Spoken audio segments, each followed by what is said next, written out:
So you made a new UI in Unreal Engine and noticed that you can move up and down using the D-pad and arrow keys on the keyboard, but then you decided that you want something custom for your menu and you wanted to change that. Well, fear not, because I found it for you and I will explain to you how you can create an override for these navigation keys to be whatever you want. First, you need to head into C++ because this is only available in C++ and find a suitable place of where you want to override it. For me, it's a layout menu where I created the native construct function, overridden it, and here I'm going to access the Slate application where this magic happens. Slate handles the navigation keys using an fslate navigation config, so we are going to override that. First, we need to get the Slate application using the static function slate application : get, and once we get it, then we can access the properties from the navigation config. This is a struct that is used by Slate and has all the hard-coded keys, as you can see here, for D-pad and keyboard into the constructor.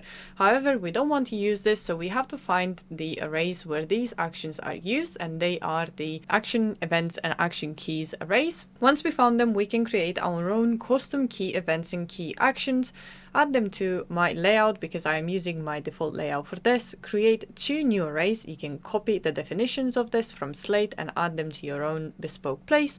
Make sure to expose them in the editor so you can customize the actions that you want to add, and also give them a suitable name. Mine are called custom key events and custom action rules. Once you have your custom keys, then you can get the navigation config from the Slate app and customize, or better said, reset or override the action keys and action rules. First, you need to get the shared reference from the Slate application, and then you can access the key events and key rules, as you can see here, and set them to the custom keys and custom action rules that you've set. Once you've done that, head over to the editor where you've exposed those, and now you can override your custom key rules or key actions. I have set mine to WASD, and now we can have a look if these actually work. Now my navigation will be set only to work to WASD and not to the arrow keys up and down, because this is completely overriding the default Slate behavior. If this has helped you, then please check out my YouTube channel where you can find a more in-depth video about how the Slate navigation works. So let me know what you think in the comments, and I will see you next time.